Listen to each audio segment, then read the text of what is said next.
Sir இப்போ recent டைமில் என்னோட ஃபேமிலியில் ஒரு குழந்தைக்கு அப்பண்டிக்ஸ்னு சொல்லிட்டு உடனே ட்ரீட்மெண்ட் பண்ணாங்க.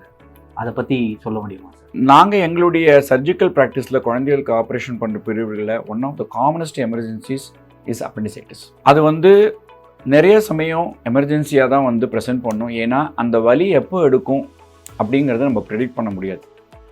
நேற்று ராத்திரி நல்லா படுத்திருக்கும் குழந்தை காத்தால் எழுந்த உடனே வயிற்று வலின்னு ஆரம்பிக்கும்.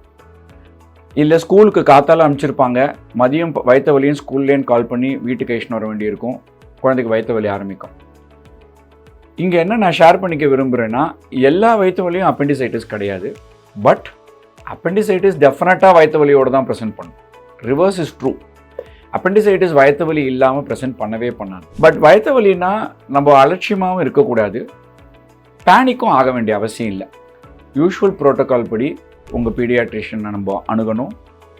இனிஷியலாக அதை பார்த்துட்டு நம்மளே கைவேத்தியம் பண்ணுறேன், வயத்துக்கு மேலே நல்லெண்ணெயை தடவுறேன் அப்படின்னு சொல்லிட்டு சில சமயம் ஏமாந்து போய்டும்.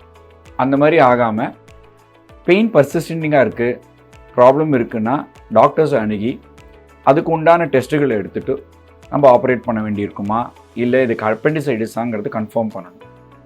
ஸோ ஒரு சில்ட்ரன்ஸ் ஹாஸ்பிட்டல் அணுகினீங்கன்னா சைல்ட்ரஸ் மாதிரி ஹாஸ்பிட்டல்களில் 24 hours எமர்ஜென்சி ரூம்ஸ் இருக்கும். Doctors are available, surgeons are available to take the calls. அப்போ நீங்கள் அணுகும்போது இஆர்ன்னு சொல்லுவோம், எமர்ஜென்சி ரூம்னு. அதில் குழந்தைகளை அட்மிட் பண்ணி எக்ஸாமின் பண்ணி அப்சர்வ் பண்ணுவோம். அது ரொம்ப முக்கியம். குழந்தைகள் சமாச்சாரத்தில் 1/2 hour to 1 hour அப்சர்வேஷனுக்கு நம்ம ஒத்துக்கணும். ஏன்னா இந்த வலி தானாக குறையிறதா இல்லை பர்சிஸ்டண்ட்டாக இருக்கா அப்படிங்கிறது நம்மளுக்கு விளங்கும். அப்படி இருக்கும்போது அங்கேருந்து மேற்கொண்டு டெஸ்ட்டுகள் எடுத்து அது ஒரு அப்பெண்டிக்ஸ் தான் அப்படின்னு ப்ரூவ் ஆச்சுன்னா அதுக்கு சர்ஜரிங்கிற ஒரு அவசியம் தேவைப்படுறது. அந்த சர்ஜரி முறைகள் இப்போது 99% லேப்ரோஸ்கோப்பிலேயே பண்ணிடுறோம்.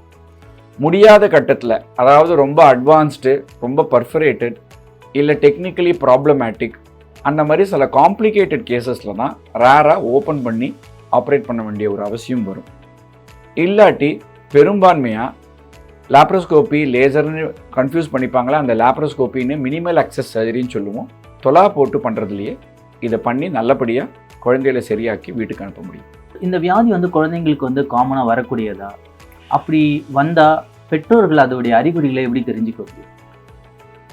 இந்த வயிற்று வலி குழந்தை பருவத்துலேயும் சரி பெரியவங்க பருவத்துலேயும் வயிற்று வலிங்கிறது ஒரு காமனான கண்டிஷன் தான். ஏன்னா எங்களுடைய மெடிக்கல் டெர்மினாலஜியில் சின்ன குழந்தைகளுக்கு ஒரு கதை சொல்லுவாங்க, பண்டோராஸ் பாக்ஸ்னு. அந்த பொட்டியை திறந்தால் உள்ளேந்து என்ன வரும்னு நம்மளுக்கு தெரியவே தெரியாதும்பாங்க. பூச்சி வருமா பறவை வருமானு தெரியாது. அந்த மாதிரி வயிற்றுக்குள்ளே பல ஆர்கன்ஸ் இருக்குது. நமக்கு லிவர், குடல், ஸ்ப்ளீன், கிட்னிஸ், இந்த மாதிரி பல ஆர்கன் இருக்கிறதுனால ஒரு வலியானப்பட்டது எந்த ஆர்கன்லேருந்து வந்தாலும் வயிற்று வலின்னு தான் ஜென்ரலாக சொல்லுவாங்க. அதுவும் குழந்தைகளாக இருக்கும்போது பெரியவங்களால் மேல் வயிறு வலி கீழ்வழி வலின்னு பாகுபாடு பண்ணி சொல்லக்கூடிய ஒரு திறன் குழந்தைகளுக்கு கம்மியாக இருக்கும். ஸோ ஜென்ரலாக தொப்புளை சுற்றி வயிற்று வலின்னு சொல்லுவாங்க. இன்றைக்கி இருக்கிற வாழ்க்கை முறையிலையும் மக்கள் இன்றைக்கி வீட்டு சாப்பாடை தாண்டி வெளி சாப்பாடுங்கிறது சகஜமாக போயாச்சு. ஸோ எவ்வளோ தூரம் இந்த சாப்பாடுகள் சுத்தமாக இருக்குது, நமக்கு எவ்வளவு ஒத்துக்கிற மாதிரி இருக்குது உடம்புக்கு, இந்த கேள்விக்குறிகள் நிறையா எப்பவுமே இருக்குது இப்போலாம். அப்படி இருக்கிற சமயத்தில் ஃபுட் பாய்சனிங், வயிற்று இன்ஃபெக்ஷன்ஸ், இந்த ப்ராப்ளம்ஸு ரொம்ப காமன். ஸோ இதை தவிர்க்கணும்னா கொஞ்சம் சாப்பாடு நியமங்கள் நம்ம கேர்ஃபுல்லாக இருக்கணும். So what we put in we should be aware. நம்ம என்ன வாயால் உள்ளே சாப்பிட்றோங்கிறது ரொம்ப முக்கியம்.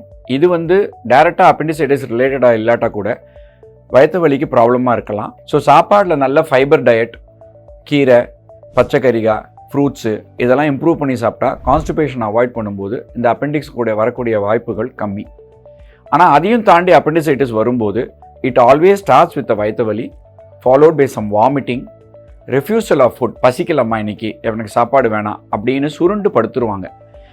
24 hours கடந்ததுன்னா எழுந்துக்கிறதுக்கும் நிமிர்ந்து நிற்கிறதுக்குமே நடக்கிறதுக்குமே கஷ்டப்படும் குழந்தைகள். டெஃபினட்டாக அந்த மாதிரி சுச்சுவேஷன் இஸ் கொஞ்சம் அட்வான்ஸ்ட் ப்ராப்ளம் ஆஃப் அப்பெண்டிசைட்டிஸ். அப்படி இருக்கும்போது டெஃபினட்டாக you have to reach to the nearest hospital. அங்கே அணுகி சில்ட்ரன் டாக்டரை பார்த்துட்டு சர்ஜனை பார்த்த ஒப்பீனியன் வாங்கிட்டு மேற்கொண்டு லேப் டெஸ்ட்டுகளும் ஸ்கேனுகளும் பண்ணி இந்த ப்ராப்ளமுக்கு என்ன தீர்வு காண முடியுங்கிறத டிசைட் பண்ணணும்.